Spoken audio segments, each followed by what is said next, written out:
Okay.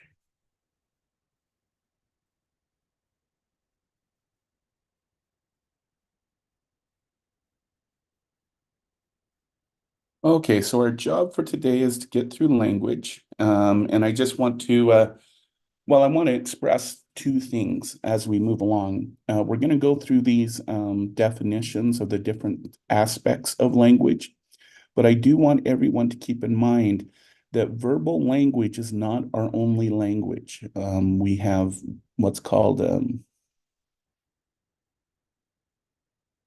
expressive language, and we also have emotions, another form of language that we use as human beings. So, and I think that was expressed when we were talking about the social emotional development. But kind of keep that in mind that this isn't the only type of language we have with each other, but it is definitely one that us as humans we know have a large vocabulary for, and it's a bit more complex than other languages.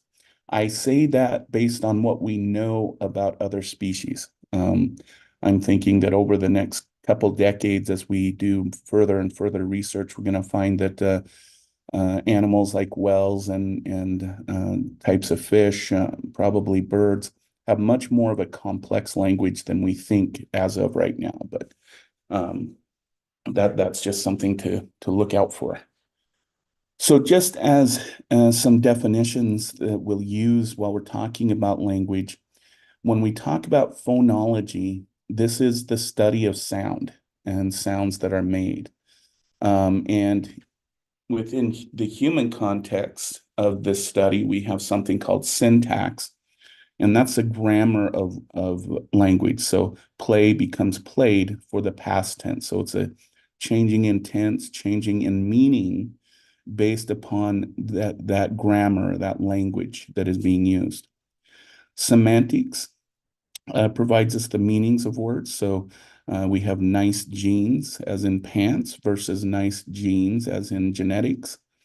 And we can express these in both writing, but usually when we're talking in language and just talking, we have the ability to tell what a person is talking about given the context or the semantics behind it. And then there's pragmatics. Then this is a way we use language in a social context. So when you're saying hi to your friend, you probably say, hey, buddy, or hey, how's it going? Versus someone in a more formal thing like a professor or a coworker, you're more likely to say good morning um, to them. So the pragmatics is how we use language in a given social context. Um, okay.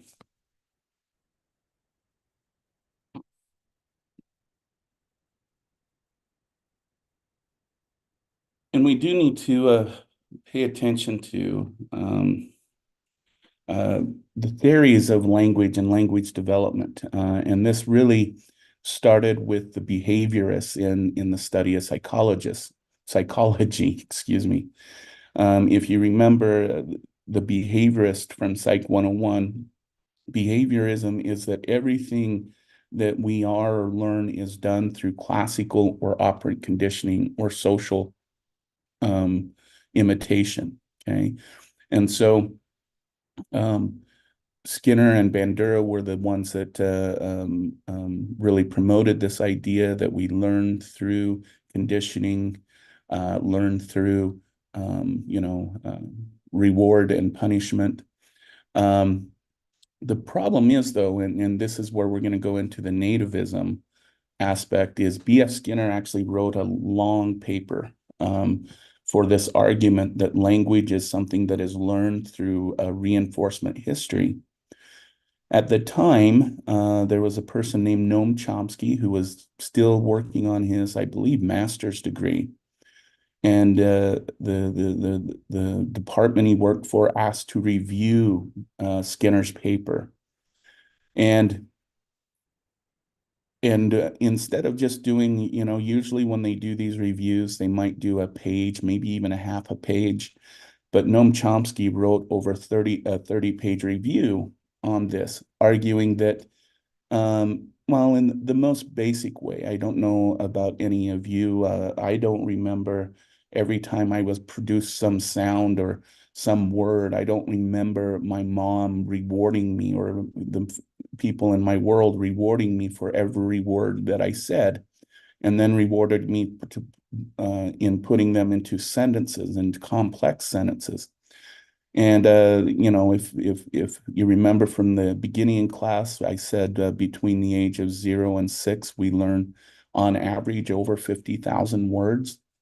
And that is a lot of reward and punishment to gain that. So what Noam Chomsky argued is that we're hardwired to learn language, that it's not something that has to be learned, it's something that will produce itself over time, and that there are things called universal grammars and overregulation to learn words. And probably the biggest support for this theory comes from countries. There's some countries where language isn't emphasized at all. It's not something that's important. The parents don't talk to their children or their infants. And then you have countries a lot like here in the United States where, we're told we should be reading to our children in the womb and read books as soon as they're born and focus on getting them to produce their first words and all those kinds of things. But despite the amount of investment uh, parents put into the development or the language or lack thereof, all children start to talk at about approximately the same time, whether it's emphasized or not emphasized within that culture. Now, I want to make this clear, in a given cultural context, um, it is beneficial. So here in the United States, because of the social and environmental context, we know the more children are taught to, they're more likely to be able to understand and produce complex sentences and use the language like we use it here. So I don't want to say that, if we're in one of those cultures who emphasize reading and everything at an early age, it doesn't produce something positive. But the basics of word development and use of language begins roughly at the same time. Okay. The next theory is an interactionist theory, which is readiness to learn interacts with the child's experience. So this is kind of trying to make some ground between the nativist of Chomsky and the behaviorists of Skinner and Bandura, that yes, we're wired to produce language and to understand language, but it also has to have the interaction with the child and the experiences with language. And the biggest argument for this one is, I think I mentioned it in this class, or it's my culture class, but language has a window of opportunity, that if a child isn't exposed to certain other languages that use other sounds, after a certain amount of time, the child is unable to hear those sounds because they weren't exposed to them. Now, they were wired to, but after a certain amount of time, it becomes difficult for a child or even adult to hear that sound. And I think in this class, I use the example, there's certain words my wife says in Spanish. I was never exposed to Spanish when I was little. And there's certain words I can't produce because it may sound right to me, but she says I'm not making the correct sound. So that's kind of an example of this interactionism and kind of this ground between nativism and behaviorism. Cognitive processing theory suggests that the brain is constantly processing language even during infancy. So this is trying to reel in the active process that our brains go through, okay? And that we are constantly producing and processing words. So it becomes a natural process. And this theory is kind of a in between on all three of the other ones, because what it suggests is that pre-wiring sets our brain up to constantly process language, but we need the interaction and the environment to make it so that that processing can occur in the first place. Okay.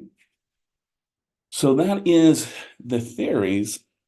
Now what I want to talk about is different areas of the brain that are associated with language, because there are specific language areas. And I'll bring these up. I want to emphasize more than the two that are here. The first one that is really important to production of language is the temporal lobe, because that's where we're processing sound. Okay. And from the ears. So that it's this area. And then when we're processing the language, it goes up to what's called the motor area.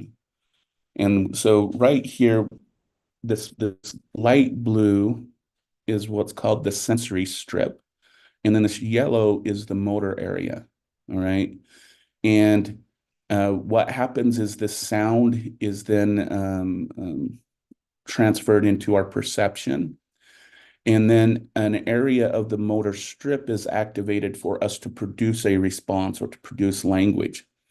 Interestingly, the area of the strip is in proportion to the complexity of the actions that those certain areas need to do. So, for example, with our large legs, there's not a lot of fine things to do.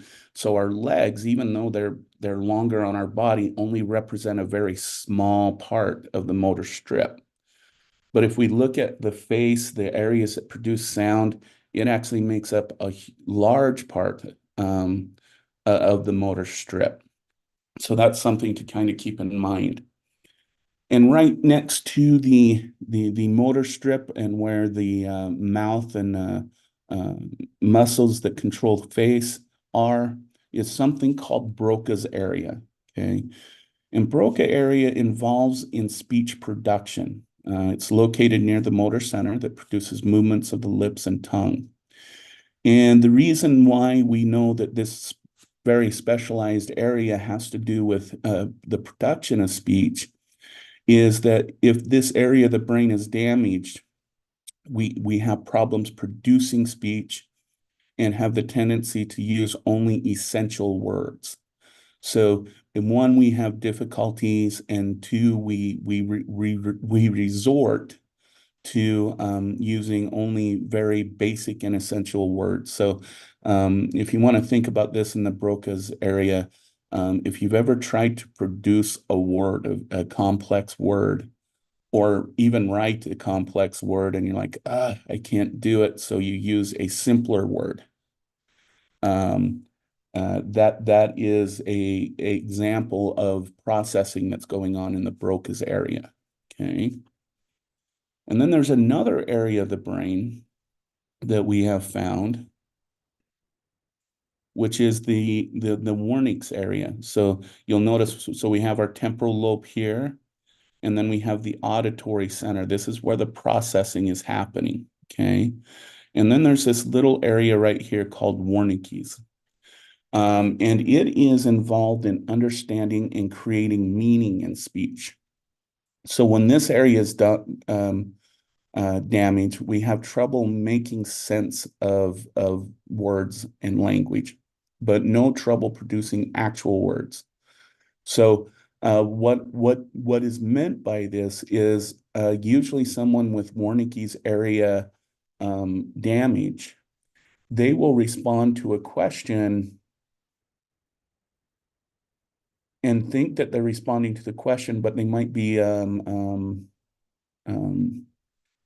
providing an answer to do with something completely different. So let's say if you had Wernicke's damage and someone said, "How is your day going?"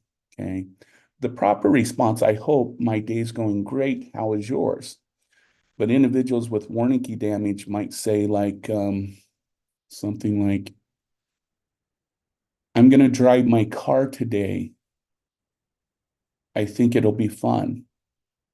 Okay. So what they said is completely appropriate, but doesn't directly answer the question that's being asked. So if that makes sense. So this Broca and warning areas, dependent upon which one is damaged, can make language difficult for us, whether it's in the production or the understanding of language.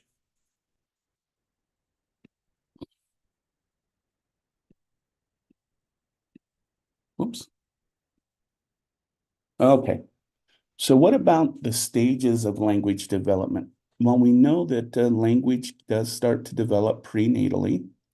A fetus can hear many things in utero. Infants prefer the sound of their mother, reading things like The Cat in the Hat, when they heard it read in prenatally to the sound of her reading something else. So, clear into when we're when we're working with, oh my gosh, fetuses and even and whatnot, we know that they start to develop preferences for certain words that are heard. Okay. Newborns also show a preference for language that their mother speaks. So infants cry with an accent, where yes, we are born with an accent already developed. So when an infant cries, they'll cry in their native accent language. So, and the theory is that that accent was produced when mom was talking while in utero. So they develop that accent when they're born.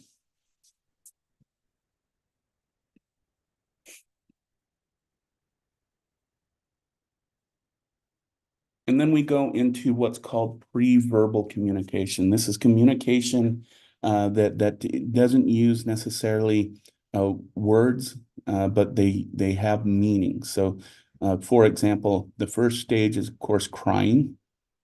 Uh, this is reflexive at first and become intentional and goal-oriented as the interaction between primary caregivers and the infant together. Okay. And of course, this reflexive crying indicates some need that needs to be taken care of. Um, and it's difficult to tell why baby is crying. And I do want to qualify that for a moment. Moms who are very in tune with their infants can develop the ability to tell the difference between cries. So moms who are very involved with their child's development can start to hear the sound that is for feeding, the sound that is for comfort, and the sound that is for changing, for example.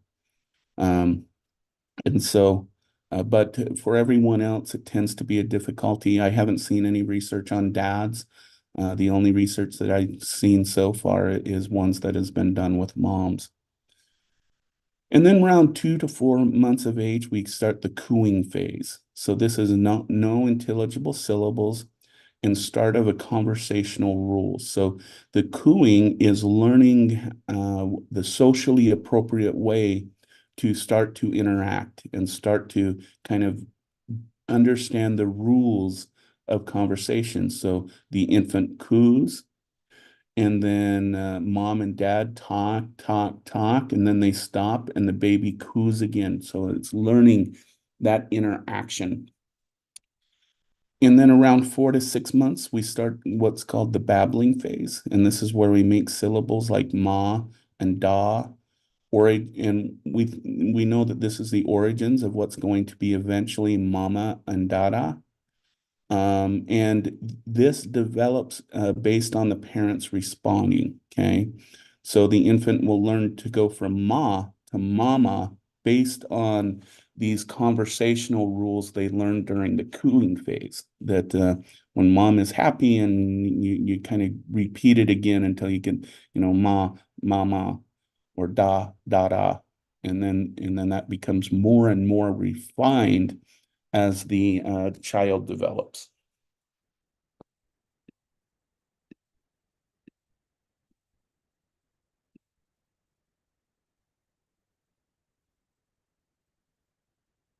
And then we get into the baby phase around 6 months of age. And this is when infants can actually start to distinguish sounds made in all languages. Okay. So at this point, infants can hear any sound in any language, but we lose most of this by 10 months if we're not continually exposed to those sounds. So we have a very rich sound range when we're under about 6 months of age, but then it starts to get more and more refined as we start to grow and develop. In around 10 months, most of the ability to pick up new sounds is gone. And this, of course, is meant to facilitate and master the primary language that the infant is going to use or the baby's going to use throughout their life. And this kind of goes, this next point goes back to kind of the Bandura and behaviorist aspect, is adults teach language by talking to babies, having a back and forth exchange. And we use what's called child-directed speech. So I remember years ago, the parenting advice was you should not do child-directed speech because then you should talk to your child like an adult, not using the high, oh, what sweetie, sweetie kind of sounds. But what we have found is these are actually very, very important because what you're teaching your child when you're using child-directed speech is if you notice, when you talk to a baby, you start with a high pitch, and then you lower the pitch and then heighten the pitch at the end of the word. And what that's allowing the infant to understand is when words stop and then continue. If children who are raised with adult language and this child-directed language didn't occur, tend to not be able to hear breaks in words. So when we read this sentence, adults teach language by talking to babies. You all probably heard the breaks between adult teach language by talking to babies. But without that child-directed speech, which is kind of actually happens normal, that would sound like one long word. And it becomes very difficult for these children to learn the semantics. We'll go back and use that word, the semantics of language. Gesturing and sign language shown to facilitate nonverbal communication. So being animated is another important aspect of helping a child develop language and understanding language from a nonverbal perspective.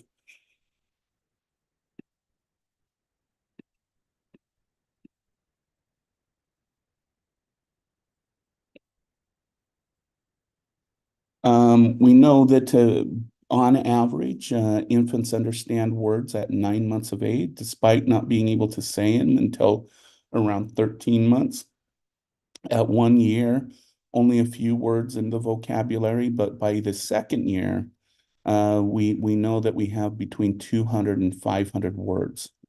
And then everything else is just built on those words. And so this is what we call a vocabulary burst. And so now between the age of 2 and 6, we'll get up to that about 50,000 words that I've been talking about throughout the class. There are some constraints to being able to develop words from 0 to about 2 years. And one is what's called the whole object bias. Okay. This is, well, for example, infants under the age of 2 can understand the concept of car, but they have difficulty understanding the pieces of a car, such as the door, the steering wheel. Everything is a car. It's a whole object bias. We know there's mutually exclusivity constraints. And this is going back to the way our parents and caregivers used words, and we become constrained to the language and the accent and all of those things, and have difficulty not using those things. And then taxonomic constraints, which taxonomic constraints is difficulty understanding that, for example, dogs can be in a different category. So, for example, there's a difference between, for example, a poodle, a wolf, and a husky. And so those are some of the constraints under the age of 2. And then after the age of 2, we start to be able to generalize better and break things down easier.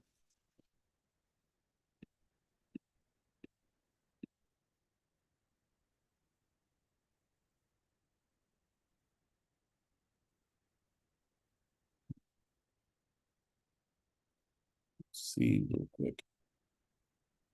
Okay. So development in words and growth of vocabulary. And there's some kind of things that we need to talk about in this. One is what the concept of fast mapping. This is a process by which children apply constraints and knowledge of grammar to learn new words very quickly.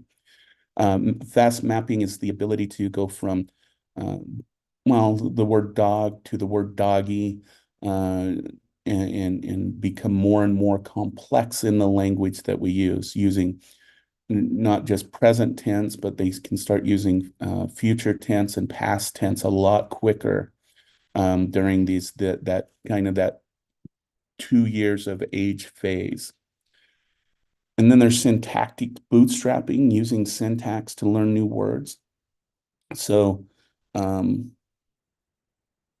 example, the Throme progressed the car.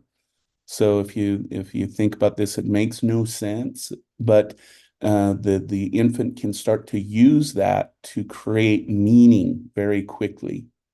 So that's that. Semantic bootstrapping is using conceptual categories to create grammatical categories. Okay. And we also know by the age of about 2 years that infants are able to start to use more than two phrase words. So starting with mommy up, which means mommy pick me up, and going from that to the more complex and complete sentence. What makes us unique is if we look at this mommy up really doesn't make any contextual sense. It's kind of meaningless in a sense. But the infant and the mother, because of their interactions, knows from nonverbal behaviors and all that, that this two-sentence word means the baby wants to be picked up. So that is important to keep in mind. Okay. Okay. So I want to leave with these thoughts because we will be coming back to language when we get to early to middle childhood. So some of this stuff will probably make more sense when we get to early and middle childhood, because we'll come back to these. But I just want to bring up two areas that tend to delay the development of language. And of course, these can be from genetics, infection, malnutrition. Terogens are toxins that were either entered into the infant when they were in mom's womb, or exposure to toxins once the baby is born. And then, of course, injury, neglect, or abuse are all kind of environmental things, if you think about it, that can affect the development of language and can make it delayed. Okay. Poverty, and we'll get into the poverty thing when we especially get into early and middle childhood, and we'll see that it has a kind of a negative effect on a child's receptivity and productive of language, and we'll see that poverty can create some deficits. And this is why when we get to early childhood, we'll talk about programs like Head Start and preschool years that are focused on individuals who are experiencing poverty, because it's shown that those type of programs can use the word catch children up who are living in an impoverished environment, and make them, when they get to the kindergarten years, more equal to their peers that were more advantaged. The other thing that I am going to say is that poverty in and of itself does not cause delays. Poverty creates conditions where family interactions have to be limited because maybe mom and dad are working 3 or 4 jobs, or they're constantly trying to make sure there's food on the table and there's a place to live. And so they're not able to spend that quality time when you become less disadvantaged or become into more of the middle or upper classes. But there are some, and this is important to say, this is the variability of development. There are some impoverished parents that do an amazing job with their kids. And so I do want to just state that it's more of the conditions that affect the child, not necessarily the care or the love the parents give them. So I just wanted to make that clear. But we will come back to these in our next section when we're talking about early childhood and middle childhood. And we'll talk about them more specifically at that point. Okay. All right. I'm gonna stop sharing.